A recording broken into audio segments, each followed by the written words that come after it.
Hi students, welcome to Disha Hindi classes. आज हम इस वीडियो में काव्य निधि में मीरा के बारे में हम जानेंगे, उनका कवि परिचय और मीरा के पद का सारांश, संदर्भ साहित्य व्याख्या भी हम जानेंगे।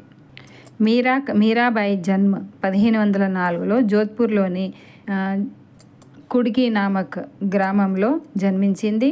సగున్ భక్తి యొక్క కృష్ణ భక్తి వాగ్లో మీరాబాయికి అత్యుత్తమ స్థానం ఉంది। అంటే మీరాబాయి కృష్ణుని యొక్క భక్తురాలు। ఎక్కడా కనపడని కృష్ణుని ప్రేమలో మునిగిపోయింది మీరాబాయి అన్న రూపంలో మీరాలో పుట్టింటికి లొంగిపోవాలనే భావం।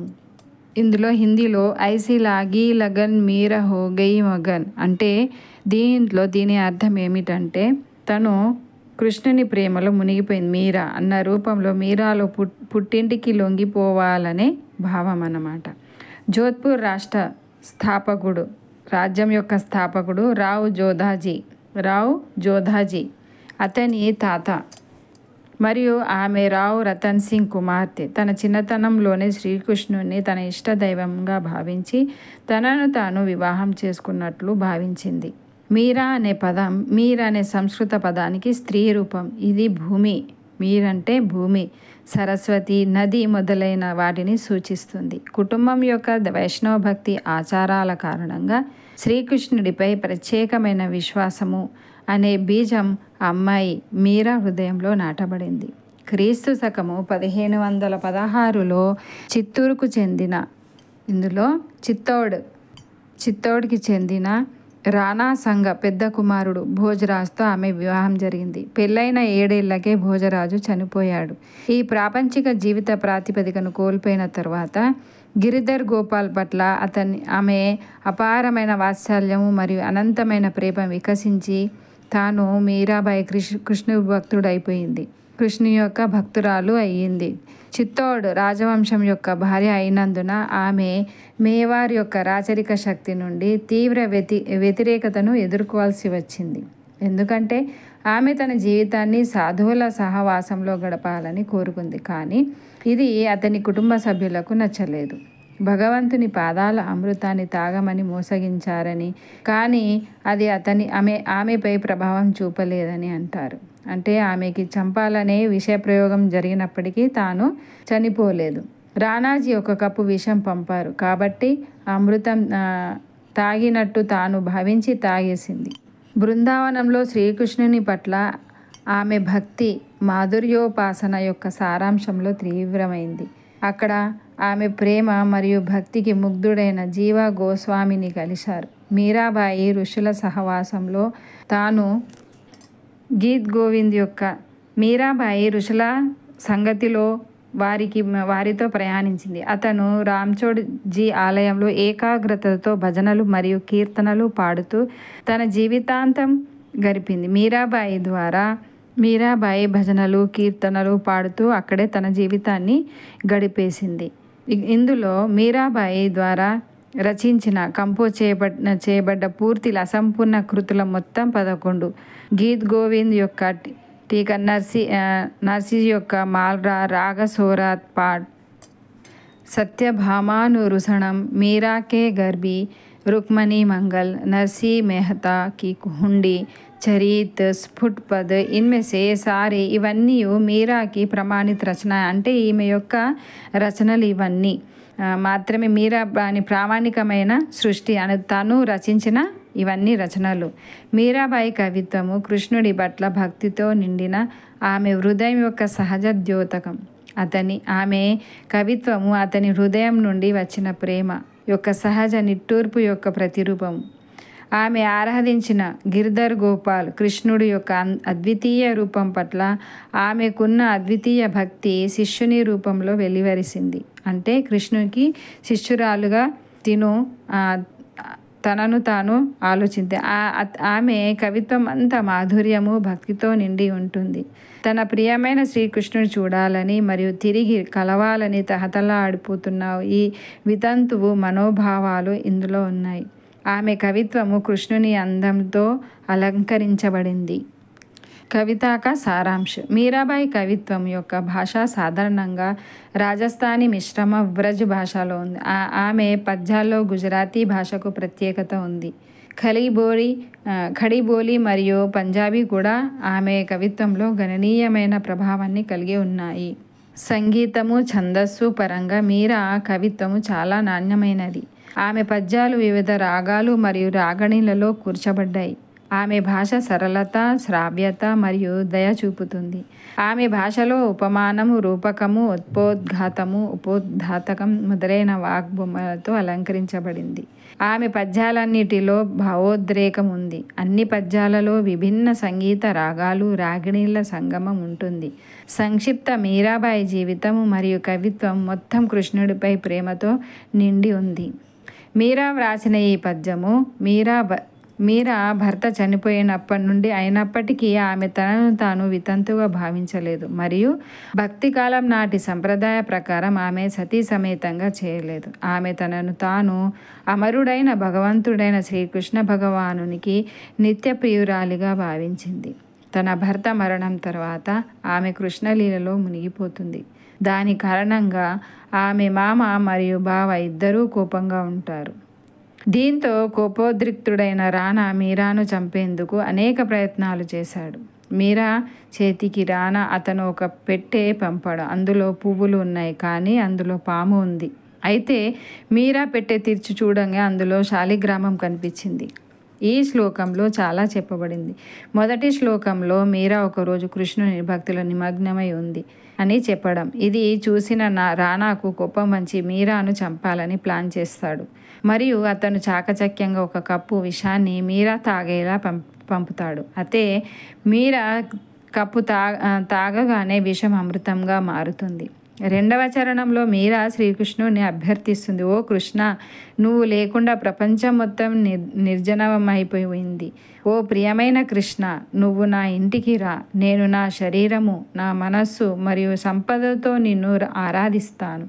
ఓ ప్రభు, నువ్వు సద్గుణవంతుడా, దయచేసి నా అజ్ఞానాన్ని తొలగించుము. మీరా శ్రీకృష్ణుడిని ప్రార్థిస్తూ, ఓ ప్రభు, ఇప్పుడు నీ కోసం ఎదురుచూసి నా కళ్ళు అలసిపోయాయి.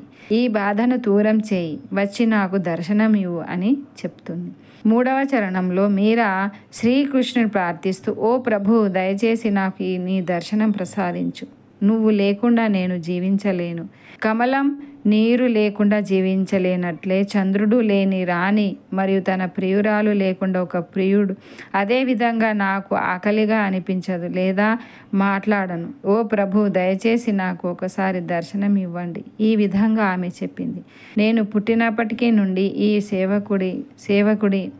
సేవకురాలి ఉన్నాను మరియు ఉంటాను. నేను ఎప్పుడూ నీ పాదాల దగ్గర పడుకుంటాను, ఎప్పుడు నీకు నేను సేవ చేస్తాను అను మీరా ఈ మూడవ చరణంలో చెప్తుంది, మూడవ పద్యాంశంలో చెప్తుంది.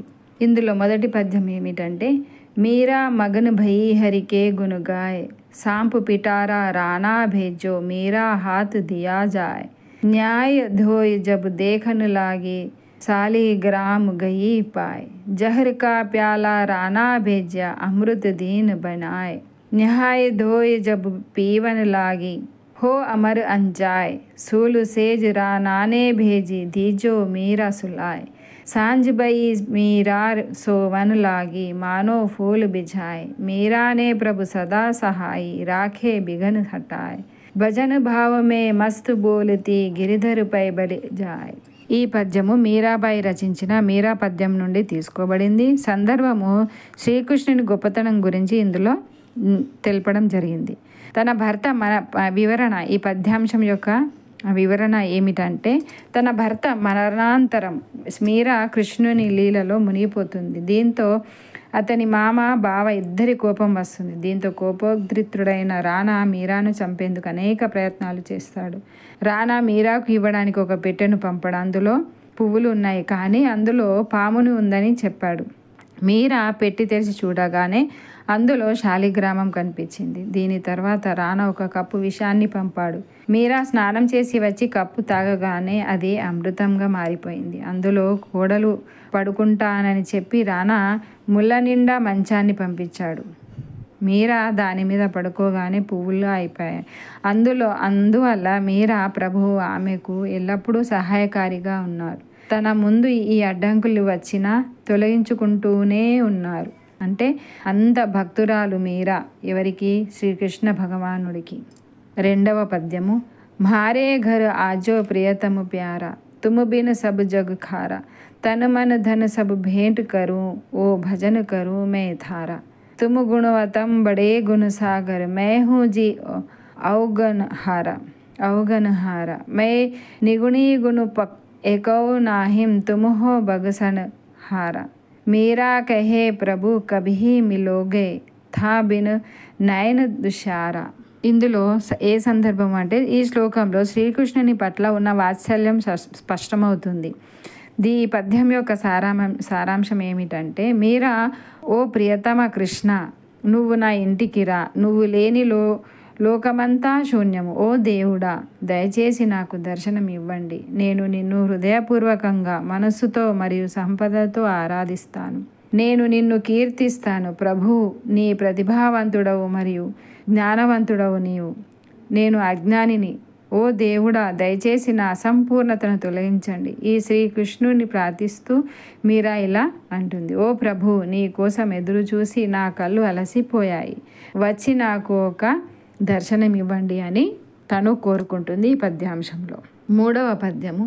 ప్యారే దర్శన దీజో ఆయ్ తుమ్ బిన్ రహే న జాయ్ जल बिन कमल चंद बिन रजनी ऐसे तुम देखा बिन सजनी आकुल व्याकुल फिरूं रैन दिन विरह कलेजा खाए दिवस न भूख नींद नहीं रहना मुख से कथन न आवे बैना कहा करूँ कुछ कहत न आवे मिलकर तप बुझाए क्यों तरसाओ अंतर जामे आय मिलो कृपा कर स्वामी मेरा दासी जन्म जन्म की परी तुम्हारे पाए. ఈ శ్లోకము కృష్ణుని యొక్క గొప్పతనాన్ని చూపడం జరిగింది. ఇందులో దీని యొక్క సారాంశం ఏమిటంటే, తన భర్త మరణానంతరం కృష్ణ భక్తిలో మునిగిపోతుంది మీరాబాయి. దీంతో అతని మామ బావ ఇద్దరు కోపోద్రిక్తులై తను చెప్పడానికి ప్రయత్నిస్తూ ఉంటారు. అయితే ఇందులో అలాగే ఈ పద్యంలో మీరా శ్రీకృష్ణుని ప్రార్థిస్తూ, ఓ ప్రభు, మీరు నాకు దర్శనం ఇవ్వండి. ఇప్పుడు మీరు లేకుండా నేను జీవించలేను. కమలం నీరు లేకుండా ఎలా జీవించదో, చంద్రుడు లేని యువరాణి మరియు తన ప్రియమైన వ్యక్తి లేకుండా ఒక స్నేహితురాలు ఎలా ఉండలేరో, అలాగే నేను మీరు లేకుండా జీవించలేను అని ఆమె చెప్పింది. ఓ ప్రభు, కలయిక ఆశతో ఆకలి, దాహం మొదలైనవన్నీ ఆత్మ నుండి తీసివేయబడ్డాయి. ఇప్పుడు నేను బతకలేని స్థితిలో ఉన్నాను. విడిపోయినప్పుడు పగటిపూట ఆకలిగా అనిపించదు, లేదా రాత్రి నిద్రపోను. ఓ దేవుడా, మిమ్మల్ని కలవడం ద్వారానే ఈ అశాంతి తొలగిపోతుంది. కృష్ణ, నువ్వు వచ్చి మండుతున్న ఈ నా హృదయాన్ని శాంతపరచు. హే అంతర్యామి, దయచేసి నన్ను కరుణించు ప్రభు, ఒక్కసారి దర్శనం ఇవ్వండి. ఈ విధంగా మీరా చెప్తుంది. నేను పుట్టినప్పటి నుండి మీ సేవకురాలిగా ఉన్నాను మరియు ఉంటాను. నేను నీ పాదాల దగ్గర పడుకుంటున్నాను ప్రభు. సదా మీ సేవలో నా జీవితాన్ని వ్యతీస్తాను. ఇలా తను ఈ పద్యంలో చెప్పబడుతుంది. సో స్టూడెంట్స్, మీకు ఈ వీడియో నచ్చినట్టయితే నా వీడియోకి లైక్ చేయండి, మీ ఫ్రెండ్స్కి షేర్ చేయండి. థ్యాంక్ యూ, ధన్యవాదములు.